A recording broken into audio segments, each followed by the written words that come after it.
Abbadon by Jack Tandy.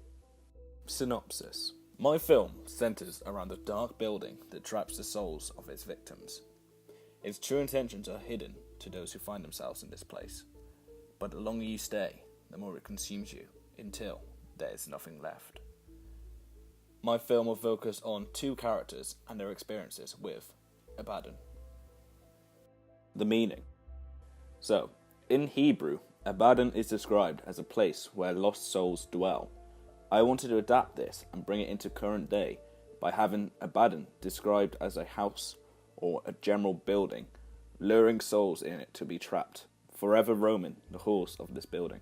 In Christianity, Abbadon is described as an entity of destruction that guards the bottomless pit and is compared to the devil.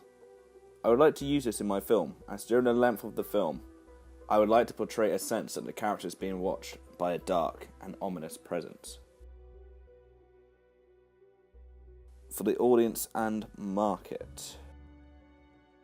I believe the audience for my short film would be the age demographic of young adults.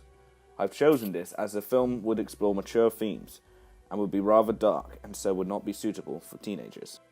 I would try to submit it to film festivals such as Toronto After Dark Film Festival, as they specialise in horror and are well received by the public, so it would be good exposure for my film.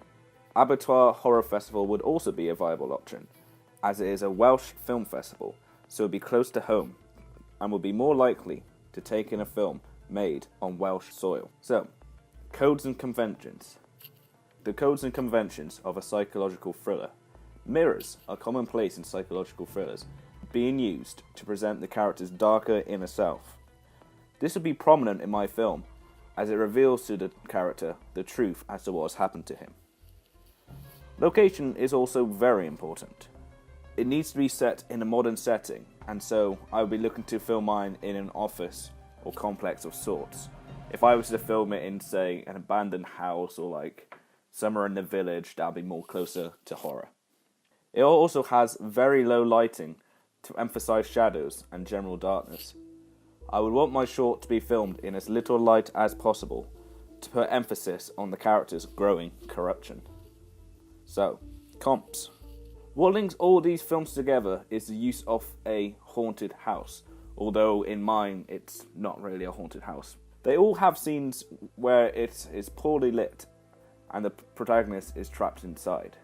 The lighting and overall tone in these films would play a major influence as they emphasize scenes where it is tense and fear is common, and so I would like to adapt this and place it in my short film.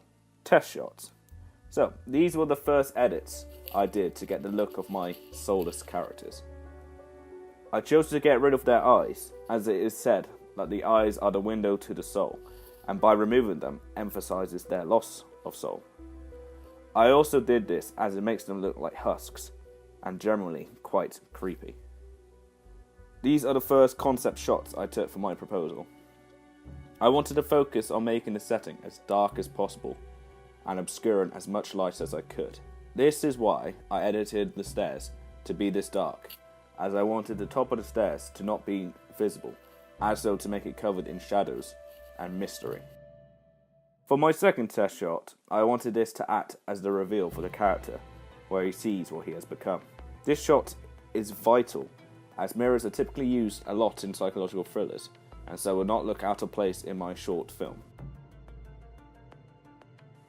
My final test shot is what I would like the final shot to be. This is a close-up on the now soulless character, and the shot will be on screen for a lengthy period of time, as so for the audience to truly soak in what has happened to this character.